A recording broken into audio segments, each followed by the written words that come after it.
Leonardo di Serpiero da Vinci. 1452. Nació el sábado 15 de abril en la tercera hora de la noche, es decir, 3 horas después del Ave María, a las 10:30 en Vinci, Italia. Leonardo, descendiente de una rica familia de nobles italianos, fue hijo ilegítimo. Su padre, Messer Piero Frousino de Antonio, un notario, canciller y embajador de la República de Florencia, quien dejó embarazada a Caterina, una humilde joven de familia campesina, de quien se dice que pudo ser una esclava del Oriente Medio. Leonardo pasó sus 5 primeros años en la casa de su padre en Vinci, donde fue tratado como hijo legítimo. Tuvo 5 madrinas y 5 padrinos, todos ellos habitantes del pueblo. En este lugar, Leonardo recibió instrucciones, aprendió a leer, a escribir y adquirió conocimientos de aritmética. 1466. Ingresa como aprendiz en el taller de Andrea del Verrocchio. El joven Leonardo era un amante de la naturaleza que observaba con gran curiosidad y le interesaba. Dibujaba caricaturas y practicaba la escritura espectacular del dialecto toscano. Giorgio Vasari cuenta una anécdota sobre los primeros pasos en la carrera artística del gran artista. Un día Serpiero tomó algunos de sus dibujos y se los mostró a su amigo Andrea del Verrocchio y le pidió insistentemente que dijera si Leonardo se podría dedicar al arte del dibujo y si podría conseguir algo en esta materia.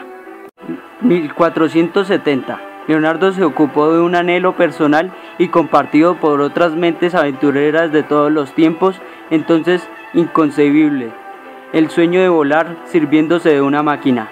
1481.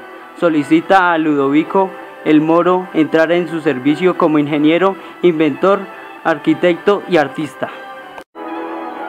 En 1485 Leonardo bosquejó detalladamente un ornitóptero propulsado por el hombre que debía batir las alas a imagen y semejanza de las aves. Comprobó que la musculatura y complexión humana no eran suficientemente poderosas para emitir el vuelo de las aves. No obstante, diseñó varias alas y dispositivos mecánicos para lograr su anhelo. Tras reconocer la limitación de la musculatura humana, recurre a sistemas de propulsión mecánica de resorte, pero el disparo de resorte no permitía la autonomía del vuelo para considerarse como tal. Recurre al estudio de las aves, que no abandonó hasta sus últimos años. Se centró acertadamente a analizar las grandes rapaces debido a su mayor tamaño y envergadura. En estas aves observó que, aprovechando la aerodinámica y sus fenómenos como corrientes de aire, inversión térmica y viento, la frustración de adelantarse a los tiempos. Él mismo intuyó que sus trabajos mecánicos, la llegada de engranajes mucho más potentes que los que él conocía y preveía viables para su época. La falta de equivalencia a la fuerza mecánica intuyó que relegaban el vuelo humano a una única posibilidad de su época, el plano, sin batir las alas, como escribió en sus cuadrillas. 1490. Leonardo mantuvo durante toda su vida la fascinación por el vuelo y se esforzó meticulosamente, aunque sin resultados comprobables, para crear un apéndice mecánico que permitiera al ser humano alzar el vuelo, superando así la fábula de Ícara y Dédalo.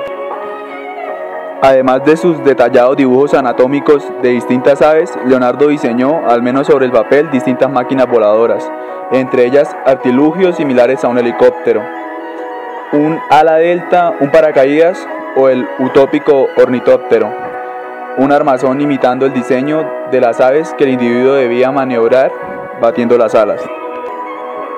El helicóptero. En 1490, Da Vinci ideó una máquina con el diseño aerodinámico de un tornillo helicoidal que, según calculó, podría elevarse usando un rotor accionado por 4 hombres que logrará la suficiente velocidad e inercia.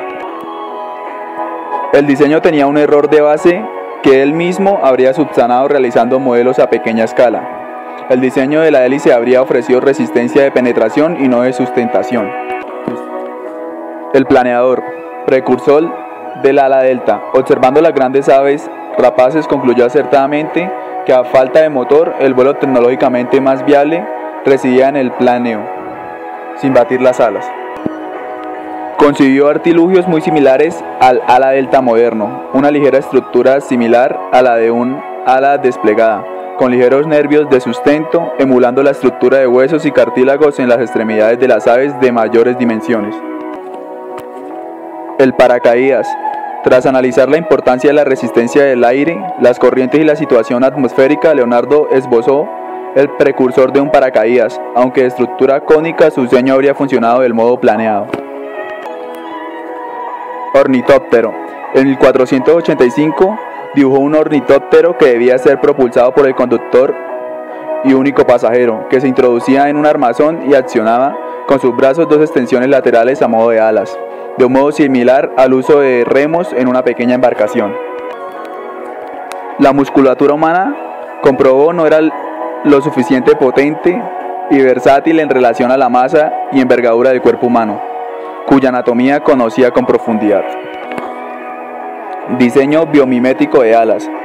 Partiendo del estudio anatómico pormenorizado de distintas aves y murciélagos, Leonardo dibujó alas articuladas emulando a las aves, para finalmente decantarse por lo menos sofisticadas a las fijas, al comprobar que la musculatura humana sería incapaz de batir las alas de un modo viable.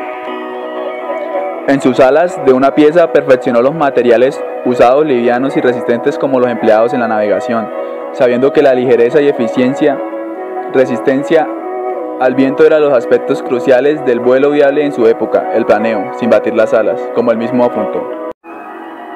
1507. Trabaja en experimentos sobre el vuelo. 1513. Se instala en Roma al servicio de Giuliano de Médicis.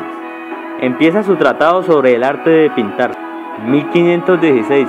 Se traslada a Francia como primer pintor de la corte por el rey Francisco I, el cual le asigna como residencia privada el castillo de Clous. 1519. Muere en el castillo de Clous.